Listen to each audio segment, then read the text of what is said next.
Number 5 में करा if cos theta minus 3/5 and pi upon 2 less than theta less than pi less than by a pi greater than theta, then find the remaining trigonometry ratio. trigonometry ratio हमें find करना है। तो देखो अगर मैं बात करूं कि हमारे पास अगर ये x है, ये x निगेटिव है और ये x पॉजिटिव है, ये y पॉजिटिव, ये y निगेटिव, तो हमें पता है कि हमेशा कोस थीटा, अगर कोस थीटा की हम बात करें तो वो क्या होता है, बेस अपान हाइपोटेन्यूज, तो -3/5 आ रहा है। तो बेस को हम डिनोट कर से किसे, यहाँ पे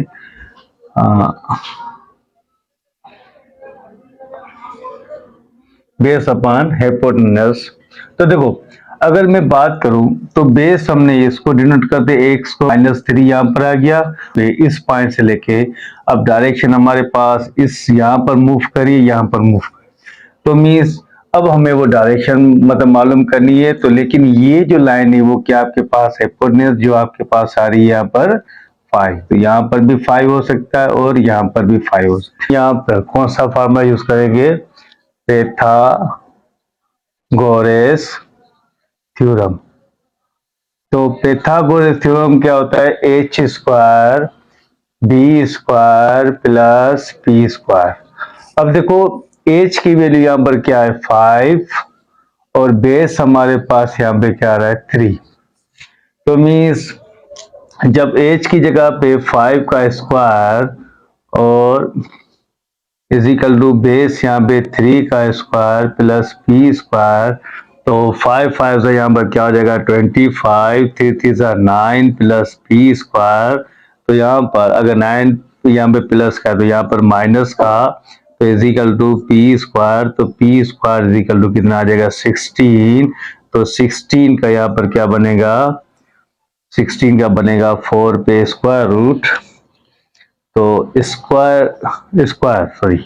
स्क्वायरिंग ऑन बोथ साइड, जब बोथ साइड हम स्क्वायरिंग देंगे तो मीन्स p पे स्क्वायर और यहाँ पर 4 पे स्क्वायर, तो देखो स्क्वायर से स्क्वायर कैंसल, तो लेकिन प्लस माइनस यहाँ पर हम साइन देंगे क्योंकि इसमें क्वाड्रेंट आ रहा है प्लस माइनस, लेकिन 0 से लेके पाई तक 0 डिग्री ये होता है और पाई ये होता है। तो मुझे बताओगे इस फंक्शन में साइन की वैल्यू क्या होगी, पॉजिटिव, तो इसीलिए हम यहाँ पर जो p की वैल्यू लेंगे वो क्या लेंगे 4 लेंगे, ठीक है। देखो हाइपोटेन्यूज हमारे पास किसके इक्वल है 5 के, परपेंडिकुलर हमारे पास क्या है 4 और बेस हमारे पास क्या है -। पहले हम बात करते हैं कि साइन थीटा किसके इक्वल है। देखो साइन थीटा इक्वल है परपेंडिकुलर अपान हाइपोटेन्यूज, तो अगर मैंने साइन में परपेंडिकुलर हमारे पास क्या आ रहा है 4 और हाइपोटेन्यूज क्या आ रहा है 4 और यहाँ पर 5, तो साइन की वैल्यू क्या मिली 4/5। अब देखो उसके बाद हम मालूम करेंगे सीकेंट थीटा वो किसके इक्वल है, तो हमें पता है कि सीकेंट थीटा हाइपोटेन्यूज अपान बेस के, तो मी सीकेंट थीटा हाइपोटेन्यूज हमारे पास क्या है 5 और बेस हमारे पास क्या है -3, तो -3 को यहाँ पे रख दिया।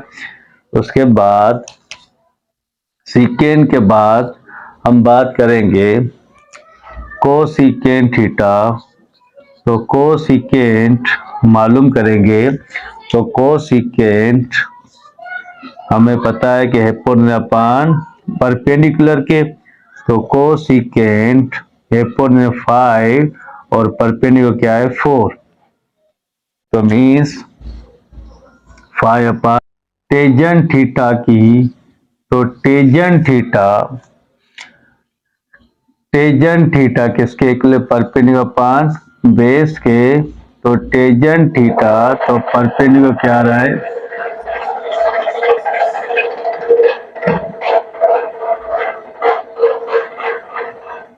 तो टेंजेंट थीटा किसके इक्वल है परपेंडिकुलर क्या है 4 और बेस क्या है -3, ठीक है।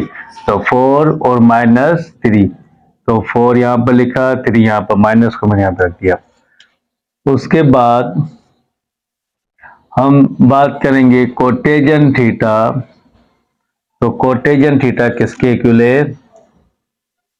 Base upon perpendicular. तो कोटेजन थीटा, तो बेस क्या, -3 और 4, ठीक है।